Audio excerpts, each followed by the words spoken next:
감사합니다. 가사를 이렇게 듣고 있으니까 부끄럽습니다.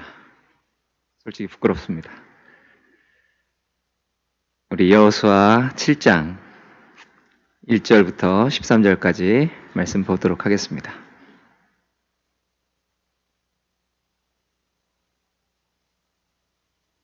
여호수아 7장 1절로 13절까지 말씀.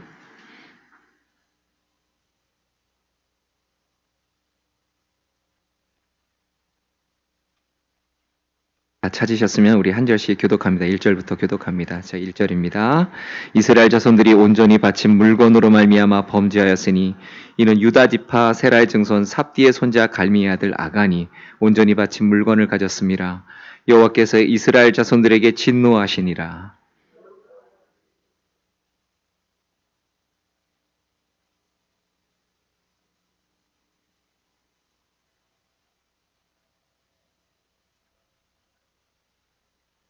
여호수아에게로 돌아와 그에게 이르되 백성을 다 올라가게 하지 말고 2-3천 명만 올라가서 아이를 치게 하소서. 그들은 소수이니 모든 백성을 그리로 보내어 수고롭게 하지 마소서 하므로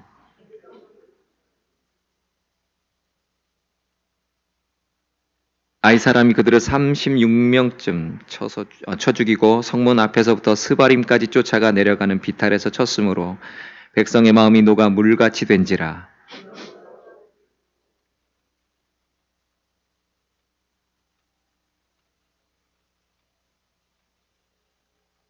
이르되 슬프도소이다 주 여호와여 어찌하여 이 백성을 인도하여 요단을 건너게 하시고 우리를 아무리 사람의 손에 넘겨 멸망시키려 하셨나이까. 우리가 요단 저쪽을 만족하게 여겨 거주하였다면 좋을 뻔하였나이다.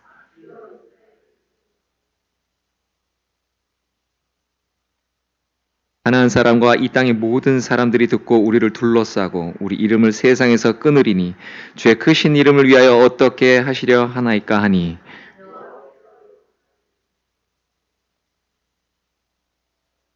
이스라엘이 범죄하여 내가 그들에게 명령한 나의 언약을 어겼으며 또한 그들이 온전히 바친 물건을 가져가고 도둑질하며 속이고 그것을 그들의 물건들 가운데에 두었느니라.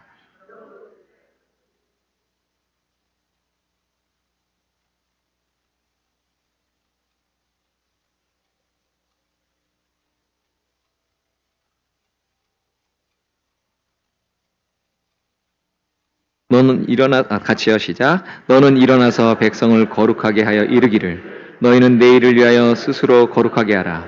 이스라엘의 하나님 여호와의 말씀에 이스라엘아 너희 가운데에 온전히 바친 물건이 있나니 너희가 그 온전히 바친 물건을 너희 가운데에서 제하기까지는 내 원수들 앞에 능히 맞서지 못하리라.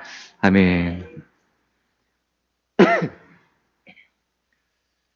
오늘 본문은 우리 이스라엘 백성들이 여리고성 전투에서 하나님께서 역사하심으로 대승을 거뒀죠. 말도 안 되는 전투를 해서 이겼습니다.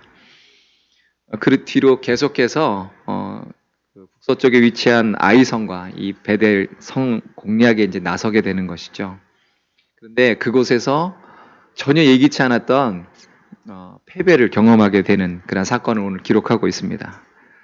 이 아이성이라는 곳은 여리고성에서 북서쪽으로 약 16km 정도 떨어져 있습니다.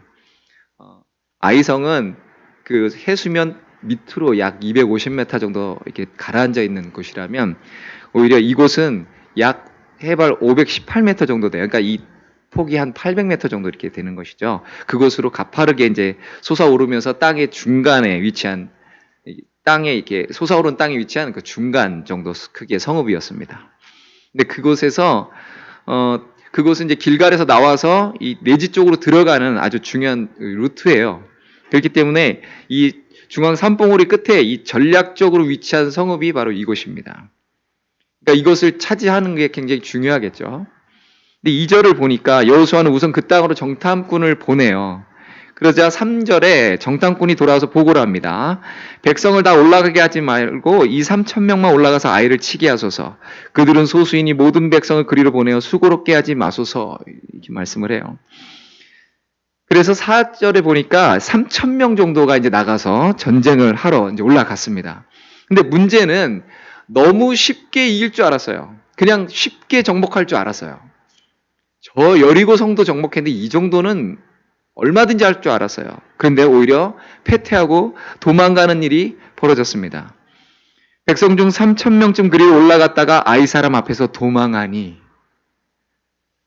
5절에 보니까 아이성 군대가 성문 앞에서부터 스바림이라는 곳, 아마 이 스바림이라는 곳은 이제 채석장이라는 이름인데 아마 이들의 어떤 그 채석장이었던 것 같습니다. 근데 이곳까지 막 쫓아 내려오면서 이스라엘 군대를 치는데 약 한 36명 정도가 전사를 하게 돼요. 이렇게 되니까 백성들이 마음이 녹아서 물같이 되었다라고 얘기합니다. 이스라엘 군대는 여유롭게 그냥 호기롭게 올라갔다가 오히려 패퇴하고 막 도망가면서 36명이 죽고 이렇게 되니까 거름아 날 살려라 그러고 진영으로 다시 도망와 버리고 말았어요. 꼬리를 만 개처럼 도망오고 말았습니다. 이번 전쟁이 이렇게 어이없이 질 전쟁이 아닌데 누구도 예상하지 못했던 그러한 패배였기 때문에 이스라엘 백성들의 그 받은 충격은 상당히 컸던 것 같습니다. 그래서 이스라엘 백성들의 마음이 오죽하면 이게 녹아서 물같이 되어버렸다. 이 표현이 너무 절묘하지 않습니까? 어느 정도로 이 녹아내렸다라는 표현은 뭐냐면요. 분해됐다는 말이에요. 완전히 사기를 잃어버렸다는 뜻입니다. 하늘을 찌를 것 같았던 그러한 사기 충천했던 이스라엘 백성들, 이 군대가 갑자기 빠르게 두려움으로 이것이 변화된 거예요. 간담이 다 녹아내리고 막 다 물처럼 다 쏟아져 버린 것 같은 그러한 두려움이 이들에게 있었습니다. 사실 이스라엘 백성들은 그 건널 수 없는 그 요단강도 건넜습니다. 하나님의 은혜로 믿음으로 건넜어요. 길갈에서는 자칫 몰살당할 수도 있었음에도 불구하고 그곳에서 모든 군대가 다 할 일을 행했습니다. 심지어 여리고 평지에서 그들이 눈을 시퍼렇게 뜨고 쳐다보고 있는 가운데 그냥 버젓이 유월절 예배도 드렸어요. 유월절 행사도 다 했습니다. 이 말도 안 되는 일들을 좀 계속해서 해왔고 심지어 6절에서는 말도 안 되는 그런 전략을 가지고 여리고성을 뺑뺑 도는 거예요. 무슨 전쟁이 그렇습니까? 그런데 그렇게 하고 소리를 지르니까 이게 다 무너져 내렸다는 거죠. 하나님의 명령을 따라서 믿음으로 행해서 계속해서 승리하고 이겨왔고 감히 그들이 우리를 어떻게 해볼 수가 없었기 때문에 이스라엘 백성 안에는 아마 이게 한두 번 반복되면은 그냥 그렇지만 이게 계속되면 이거는 뭐죠? 이거는 운명이다. 그렇게 되는 거죠. 그러니까 이거는 무조건 이긴다. 그러고 이제 간 거였습니다.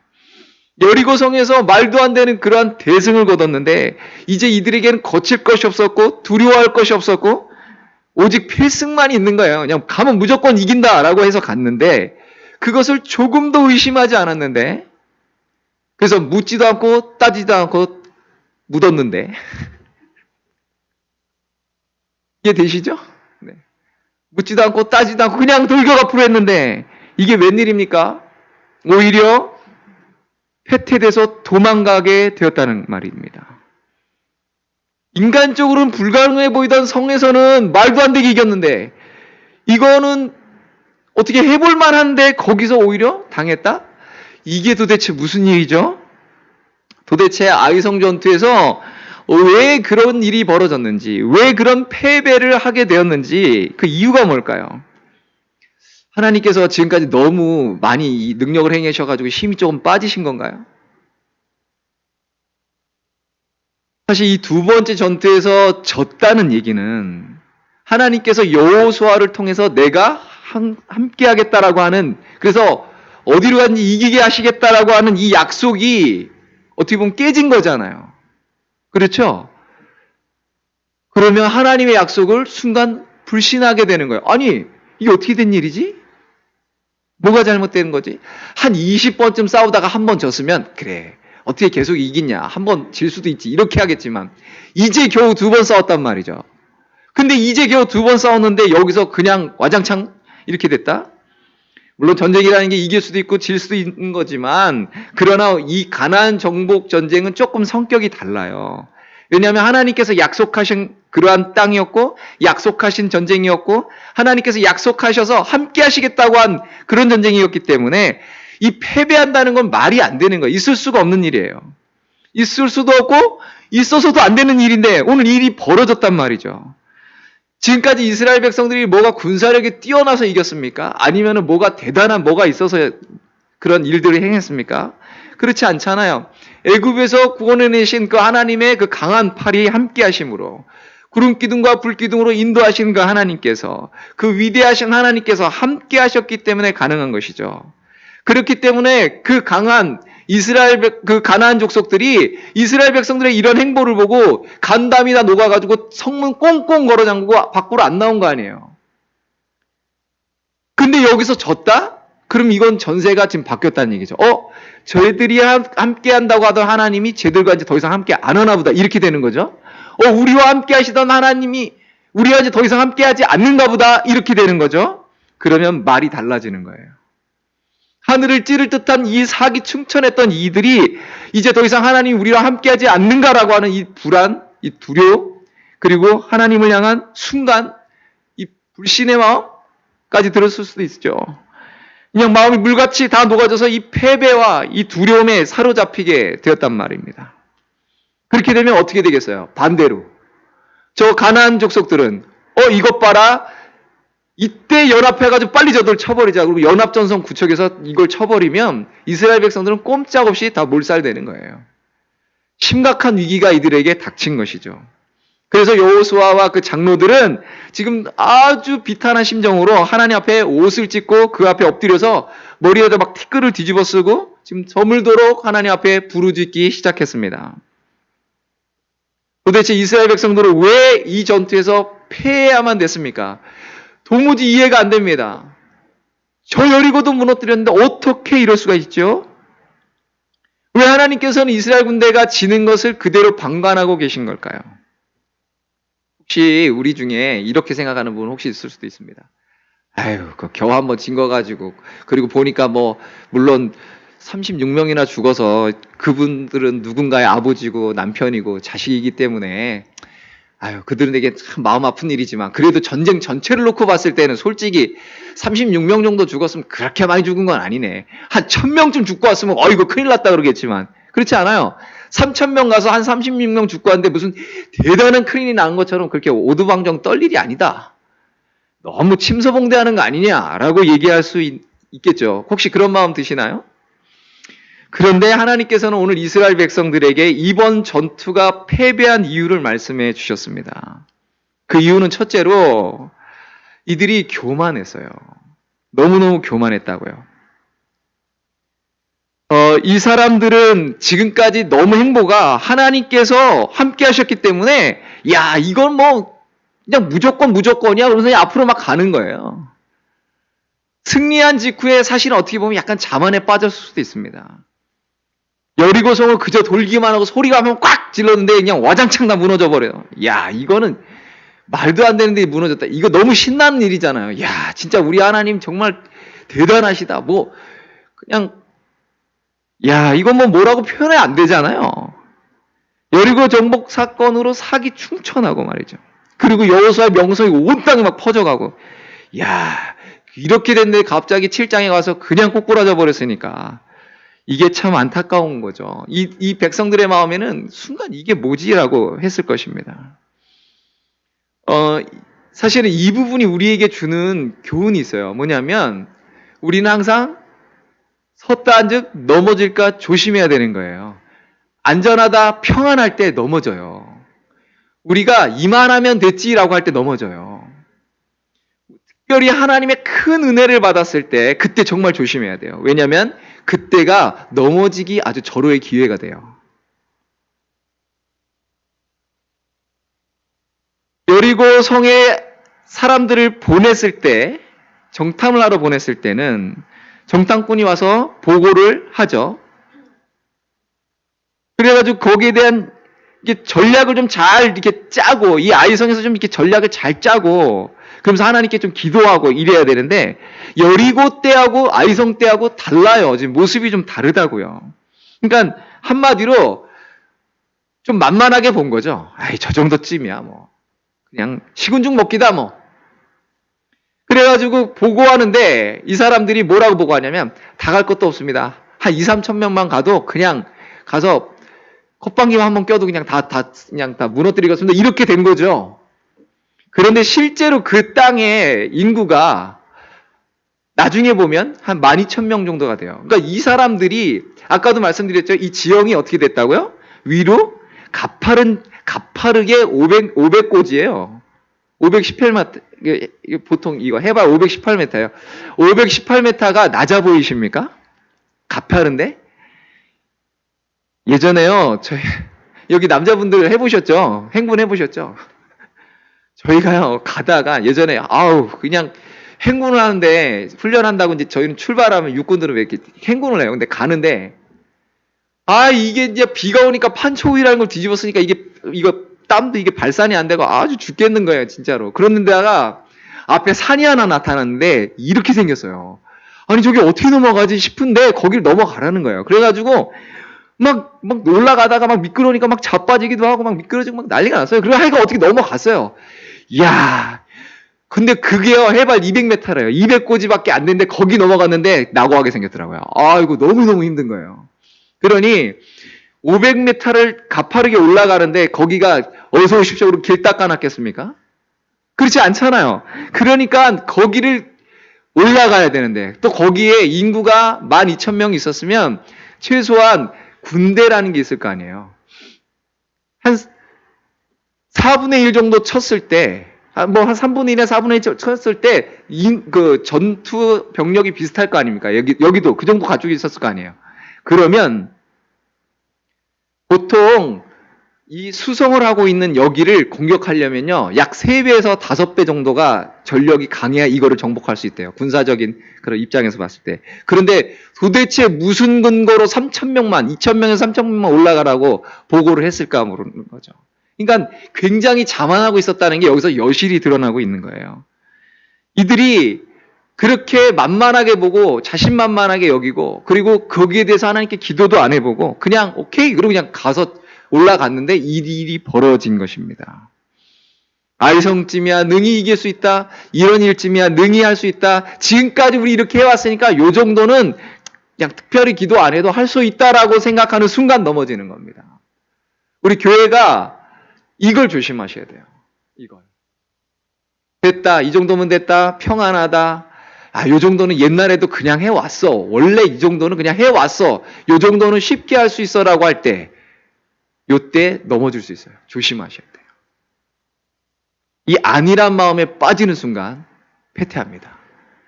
아니라면 빠지는 순간 우리가 하나님을 의지해야 되는데 과거의 경험에 의지하게 돼요.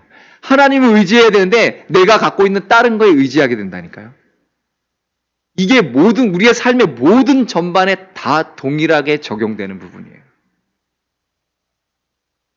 공부 잘하는 애들은요, 이 겉으로는 기도합니다. 하지만 솔직히 기도 그렇게 절박 안 해요. 왜냐하면 기본 머리가 있고 내가 기본 공부해오던 게 있기 때문에 그냥 하면 되는 거예요.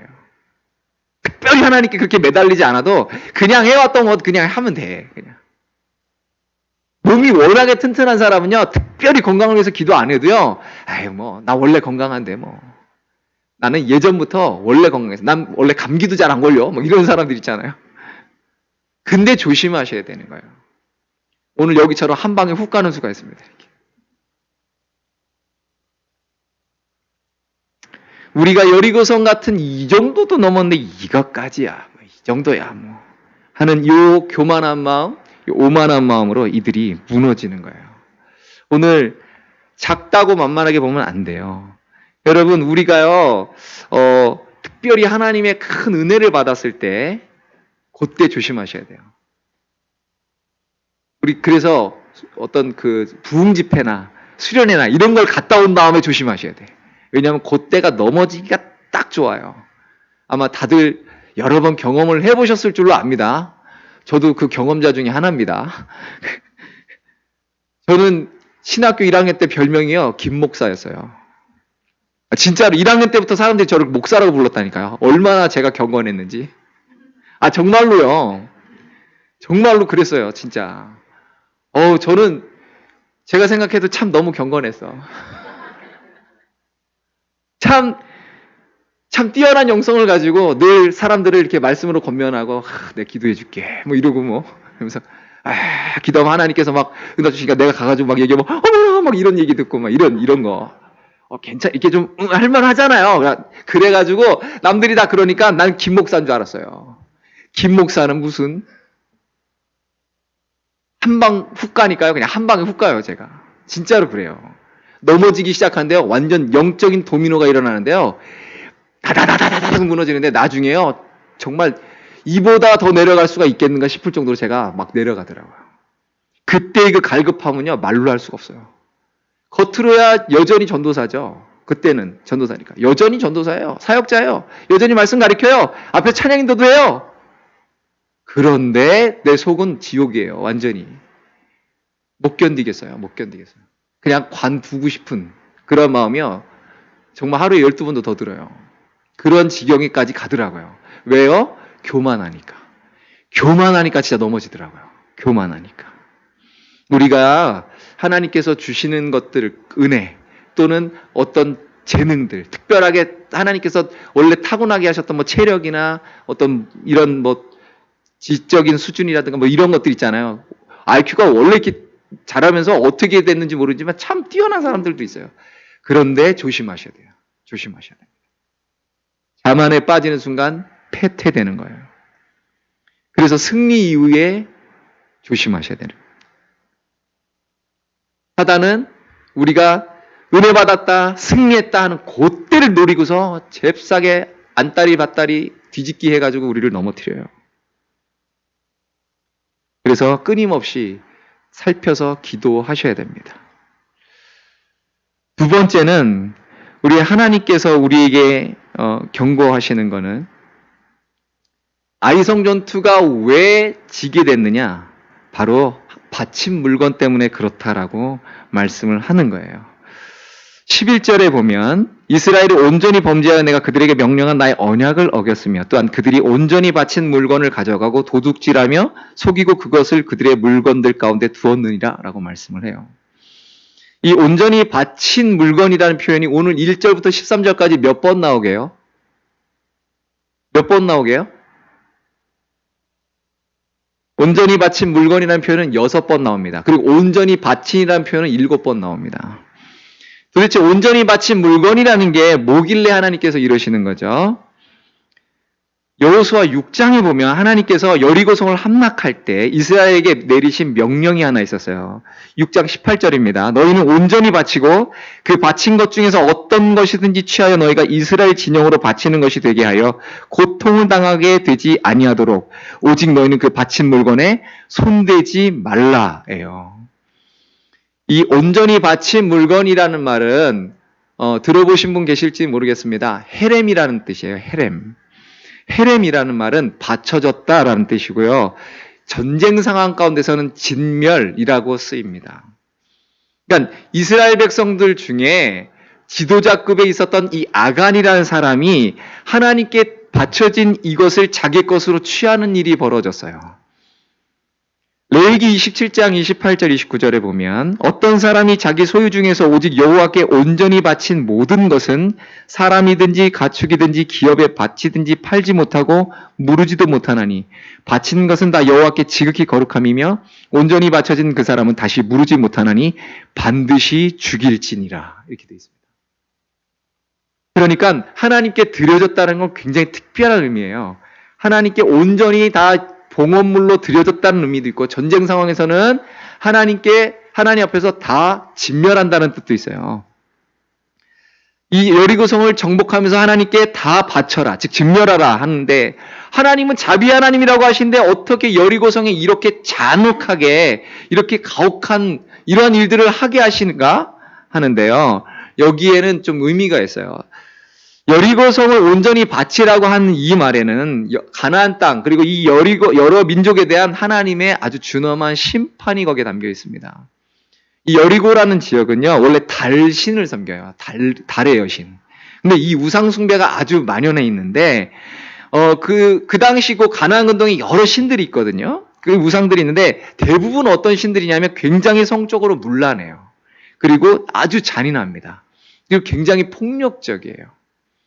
그래서 이 달의 여신도 매우 음탕한 여신이에요. 그래서 동성연애, 그리고 짐승과의 교접하는 것, 아주 문란한 성생활이 일반화되어 버린 그러한 일이 이 동네에 있었습니다. 아주 이게 이들의 문화 가운데 아주 깊이 잠겨 있었어요. 그래서 연구에 의하면 그 당시 여리고 사람들에게는 이 성병이 굉장히 만연했답니다. 그리고 굉장히 그러한 아주 문란하고 이런 좋지 않은 그런 분위기가 아주 가득했다는 거예요. 그래서 거기에서 이렇게 나오는 이거 황금 도자기 같은 것들인데 거기 보면 장식물들에 이런 것들이 온통 막 음탕하고 아주 파괴적이고 이런 것들이 거기에 그려져 있어요. 심지어요, 가나안 근동에 이런 것도 있었습니다. 자기 그 갓난아기를 제물로 드리는 거예요. 희생제물로 드리는 거예요. 애를 잡아서 드리는 거예요. 인신제사. 그러니까 여리고는 인간의 아주 그냥 물질주의적이고 아주 성적으로 타락하고 굉장히 교만하고 이것이 가득한 곳이에요. 근데 하나님께서는 이런 것들을 볼 때 가증하다고 여기시거든요. 그래서 하나님께서 매우 싫어하시는 거예요. 그래서 하나님께서 가나안 족속의 이 진멸을 명하시는 거죠. 심각한 부패 때문에 그럽니다. 그들의 죄악 때문에 그래요. 아니 그러면 하나님 이스라엘이나 좀 잘하시지 뭐 남의 것까지 뭐 그러신데? 그들이 죄를 짓든 말든 그냥 전쟁에나 좀 이기게 하시지 그냥 뭐 이게 굳이 여기다 의미를 왜 그렇게 붙인대? 라고 하지만 저희들 반드시 기억할 게 하나 있습니다. 우리 하나님은 지역신이 아니에요. 상천하지 하나님이라고 말씀합니다. 온 우주 만물의 하나님이세요. 주인이신 하나님이시라고요. 그러니까 온 땅에서 벌어지고 있는 이런 악에 대해서 하나님께서 그냥 외면하거나 모른 채 하거나 너는 그냥 내 영역이 아니니까 그러고 선을 그어버린 게 아니에요. 하나님께서 결국은 심판을 하신다는 거예요. 지금은 그냥 놔두시는 것 같지만 그러나 하나님께서 어느 때가 되면 이 진노의 잔이 차면 부으시는 때가 온다는 거예요. 그래서 예언서를 보면 하나님께서는 이스라엘과 이스라엘 백성들에게만 예언하지 않아요. 하나님께서는 그들과 더불어서 그 주변 나라들까지도 하나님께서 다루시겠다고 예언하고 계십니다. 말씀하셔요. 이것이 궁극적으로 우리 예수님께서 오시는 날 이 땅에 존재했던 모든 사람들은 하나님 앞에서 다 심판대 앞에 서야 된다는 것이죠. 아간은 하나님께 이 바쳐진 물건들을 자기 것으로 취하게 되었고 이 바쳐진 물건과 함께 자기도 바쳐지게 되어버린 거예요. 한마디로 진멸된 거란 말이죠. 여리고성은 아름답고 풍요한 도시였답니다. 그래서 그 굉장히 진귀한 그러한 전리품들도 이게 많았겠죠. 그러니까 광야 40년을 다니다가 그 여리고 안에 있는 그 좋은 것들을 딱 봤으니 어땠겠습니까? 눈이 휘둥그레졌겠죠. 여러분 뒤에 나오지만 이 바친 물건들 중에 특별히 오늘 이 아간이라는 사람이 훔친 물건들이 있어요. 그런데 그 훔친 물건 중에 신할산 외투라고 있습니다. 신할산 외투. 저는 그래서 이 신할산에서 뭐 나오는 무슨 외투인가 그랬더니 그게 아니라 신할에서 만들어진 외투란 뜻이에요. 한마디로 말하면 메이드 인 신할이란 뜻이죠. 그러니까 요 메이드 인 신할산, 그러니까 메이드 인 신할 외투인데 요 외투는 고대 이 신할이라는 곳은 메소포타미아 이게 남부에 있는 아주 문명이 굉장히 발달한 곳이에요. 홍수 후에 사람들이 모여서 큰 도시를 이루면서 살았던. 그래서 바벨탑을 쌓던 곳 여기가 동방의 그 신할 땅이거든요. 이것을 바벨로니아라고 부르죠. 근데 여기 이 연구에 의하면 여기서 나온 요 외투는 너무너무 아름다웠대요. 금실로 짰다는 거예요. 금실로. 그래가지고 연구를 했대요. 그랬더니 한 벌에 우리나라 지금 돈으로 지금 현재 우리 시세로 거의 하면은 약 1억 5천 한 벌에 한 2억 정도는 돼야 되는데 조금 모자란가 1억 5천이라 한 벌에 외투가 저희 1,000만 원짜리 밍크 코트 입고 와도 호호 이러는데 그잖아요. 한 벌에 1억 5천 이 말이 1억 5천이죠. 거의 전세 하나 입고 당기는 거 아니에요, 그냥. 그러니까 근데 또 의아한 게 있어요. 아 그래 아간이라는 사람이 물론 훔쳤어. 그래가지고 그래 비싸 보이니까 좋은 거니까 훔칠 수 있어. 근데 왜 아간이라는 사람 때 나머지 사람들까지 싸잡아가지고 이렇게 만드시냐 하는 거죠. 근데 오늘 1절과 11절에 보면 하나님 굉장히 중요한 말씀을 하세요. 오늘 아간이 한 이 행동은 그냥 단순히 뭘 물건 하나 훔쳤다 안 훔쳤다 이게 문제가 아니고 이 범죄라고 표현되어 있는 이 말은요, 하나님 앞에 대한 믿음의 위반을 가리키는 거예요. 하나님 앞에서 맹세한 서약을 깨는, 위반하는, 하나님 앞에 신실하지 못한 요 죄를 뜻하는 거예요. 훔쳤는 게 하나님하고 계약을 깬 거라고요? 그렇다는 거예요, 하나님은.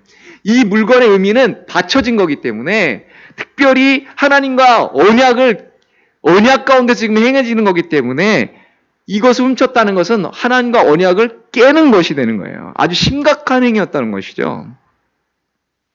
그래서 아간 홀로 지은 죄이긴 하지만 이것이 하나님과 언약을 깨버린 것 때문에 이스라엘 전체가 다 깨버린 것처럼 하나님이 말씀을 하시는 거예요. 그 한 사람 때문에. 그래서 12절에 보면 너희가 이 문제를 해결하지 않으면 내가 다시는 너희와 함께하지 않는다라고 하나님 말씀하는 거예요.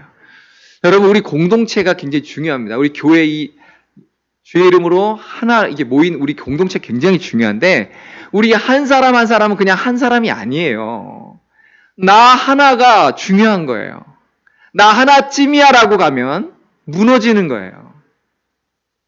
우리 모두는요, 그리스도의 한 지체예요. 좀 쉽게 얘기하겠습니다. 여기에 이게 지금 감사합니다. 깨끗한 물을 주셔서 제가 이렇게 먹는데, 여기다가 뭘로 할까요? 저는 이제 화장실 물을 여기다가 이제 써왔는데, 그래, 화장실 물, 재래식 화장실에서 스포이드로 물을 한 방울 이렇게 쭉 빨아들여가지고 여기다가 한 방울 똑 넣습니다. 그리고 쫙 휘저었습니다. 볼 때는 아무 문제가 없습니다. 자, 이거 드실 분. 한 방울인데 겨우 한 방울이잖아요. 너무 지저분해요? 그럼 좀 깨끗한 걸로. 그럼 청산가리 한 방울 드실 분 안 계시죠? 그런 거예요. 그런 거라고. 나 하나쯤이야가 아니라는 거예요. 그래서 사람들이요, 교인 한 사람이 잘못하면요, 뭐라고 얘기해요? 저 교회 다닌 것들이라고 해요. 교회 다닌 것이지 왜 것들이야? 싸잡아가지고 같이 가는 거예요, 여러분. 그러니까 우리가 그리스도의 대사라는 표현이 그런 말이에요. 나 하나가 아니라고요. 내 하나 때문에 다 그냥 싸잡아가지고 가는 거예요. 이 겨우 한 방울이 아니고 이 한 방울 때문에 전체가 오염되고 극독이 되고 이렇게 되는 것이죠. 이 헤렘이라는 의미에 하나가 더 있습니다. 그건 뭐냐면 아까 바쳐졌다, 진멸했다 이런 말 있죠. 또 하나는요, 저주받았다는 뜻이 있어요. 저주받았다. 희한하죠? 바쳐졌다. 하나님께 봉헌물로 드렸다는 말도 있고 저주받았다는 뜻도 있다. 이게 무슨 말이냐면 하나님께 바쳐진 것을 내가 취하면 저주받는다는 뜻이에요. 하나님께 드려진 걸 내 마음대로 취해버리면 저주받는다. 여기에서 주는 의미는요, 우리 한 사람 한 사람이요, 다 하나님 앞에 사실은 바쳐진 사람들이에요. 우린 영적으로 나실인인 거 아세요? 영적인 나실인들인 거 아시냐고요. 우리가 하나님 앞에서 신발을 벗었다라고 하는 표현은 내 모든 권리를 포기했다라는 것과 함께 내 모든 것이 하나님께 바쳐졌다라는 뜻이에요. 우리는 그 6월절 어린 양의 피로 이스라엘 백성들의 그 모든 장자들이 산 것처럼, 그 죽음의 모든 그 사망에서 벗어난 것처럼, 우리도 어린 양 대신 예수 그리스도의 피로 말미암아 우리가 모든 사망과 저주에서 벗어나게 되었어요. 그러면서 우리가 하나님께 바쳐진 사람이 되었다니까요. 우리는 우리 게 아니에요. 사도 바울이 뭐래요? 너희는 너희 것이 아니다. 너희는 그리스도 것이니까 너희 몸으로 하나님께 영광을 돌려라라고 얘기를 하잖아요. 예수님께서 우리를 위해서 피값으로 사셨기 때문에, 우리를 피값으로 사셨기 때문에 난 내 게 아니고 하나님 거예요. 바쳐진 거라고요. 그런데 내가 마치 내 것인 양 살아가요. 내가 가진 시간, 내가 가진 재물, 내가 가진 능력, 내가 가진 모든 환경, 이것이 내 건 줄 알고 살아간다고요. 아니요. 나는 다 바쳐진 거라니까요. 내 생명이 바쳐졌다는 건 뭐예요? 주님, 내 생명 주께 바쳐졌지만 내 자식은 아닙니다. 주님, 내 생명은 바쳐졌지만 내 재물은 아닙니다. 따로 갈 수가 없는 거예요. 다 연결되어 있는 거예요. 시간도, 재물도, 건강도, 우리 몸도, 마음도, 생각도, 내 자녀들도 모든 내 지금 지위도 다 주의 것으로 바쳐진 거라는 사실을 기억하셔야 되는 거예요. 그러니까 이걸 가지고 내가 내 마음대로 써버리면 하나님 기뻐하지 않으십니다. 여러분 왜 사업하십니까? 우리가 주님의 것으로서 사업을 하는 거예요. 이거 잊어버리시면 여러 가지 문제가 생겨요. 내가 학업을 하는 이유도 내가 주님의 것으로서 하는 거예요. 이게 틀어지면 희한한 얄궂은 일이 벌어져요. 야, 고3이 무슨 주일날 와가지고 이렇게 뭐 봉사하고 그래. 에이, 너는 빨리 예배만 드리고 가. 시험이야? 아이, 뭐. 야, 시험 중요하지. 지금 얼마나 중요할 때인데. 야, 시험 봐. 오지 마. 이렇게 가르친다고요. 굉장히 심각한 문제가 벌어진 거예요. 받쳐줬는데 내 것인 양 맘대로 써버렸다고요.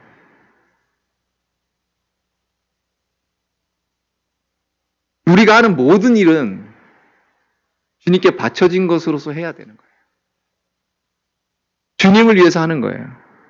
우리 먹을 걸 예로 한번 드려볼까요? 과거에는 먹는 게 그냥 내 즐거움, 내 건강, 내 그냥 뭐 즐거움을 위해서 이렇게 했다면 이제는 그걸 넘어서 이 먹는 것조차도 주의 나라와 영광을 위해서 해야 된다는 거예요. 그러니까 아무거나 막 먹으면 됩니까? 안 됩니까? 이 아무거나라는 말을 잘 이해하시기 바랍니다. 아무거나 먹으면 돼요? 안 돼요? 그리고 이 먹는 걸 통해서 그냥 내 한 몸, 내 일신을 보호하기 위해서만 먹는 겁니까? 아니면 이걸 통해서 교제를 나누고 주의 복음을 증거하는 그런 장으로 삼아야겠습니까? 우리가 주일날 식탁 교제를 나누죠? 점심을 먹죠? 그것조차도 그렇게 돼야 되는 거예요. 사실 모든 영역에서 일일이 다 그렇게 하기는 사실 굉장히 힘들어요. 우리가 이거 머리를 굉장히 초점을 세우고 있지 않으면 아차하는 순간 그걸 까먹어요. 그러나 노력은 해야죠. 넘어질지라도 다 못할지라도 그걸 해보려고 하는 노력은 해야죠. 그리고 늘 그것에 대한 인식은 우리가 해야죠. 그 부분을 자꾸 인식하고 시도하고 이렇게 해서 점점 성숙으로 나가야 되는데 이것이 잘 안 되는 것이 굉장히 큰 맹점인 거예요. 그러니까 우리가 주께 바쳐진 존재라는 사실을 우리가 기억하고 있어야 된다는 거죠. 내가 나의 것으로 알고 착각을 하는 순간 무너지는 겁니다. 헤렘이라는 단어를 기억하십시오. 바쳐졌다, 진멸했다, 저주받았다. 이 단어를 우리가 잘 묵상할 때 우리가 어떻게 살아야 되는지, 우리의 삶의 모든 영역 속에서 어떻게 해야 되는지 그림이 그려지기 시작할 것입니다. 그래야 우리 가정이, 우리 자녀들이, 우리 교회가, 우리 나라가 소망이 있게 되는 것입니다. 하나님은 그러한 자들을 위해서 일하실 것이고 그러한 자들을 통해서 일하실 것이기 때문입니다. 그래서 하나님 앞에 순결하게 거룩함으로 설 수 있도록 우리가 해야 되는 것이죠. 하나님을 이용해서 내가 원하는 것을 쟁취하는 게 아니라 내 욕심을 받아내는 것이 아니라 하나님께 원하는 것을, 하나님이 원하시는 것에 나를 드리는 것. 그렇게 해야 하나님이 우리와 함께 하신다는 것이죠. 우리 오늘 말씀을 들었습니다. 여리고 이 아이성의 전투를 통해서 하나님께서 우리 구원받은 자들에게 원하시는 것이 무엇인가 우리에게 알려주고 계십니다. 절대로 교만하지 말아야 될 것이고 또 하나는 우리가 하나님 앞에 바쳐진 존재라는 것을 기억하고 살아야 된다라고 하는 것이죠. 우리 그러한 것들을 늘 인지하시고 기억하시고 그렇게 살아가도록 하나님께 구하고 노력하시면서 그렇게 한 걸음 한 걸음 성숙해 나가는 그런 저희들이 되시기를 주님의 이름으로 축복합니다. 네, 찬양 드리겠습니다.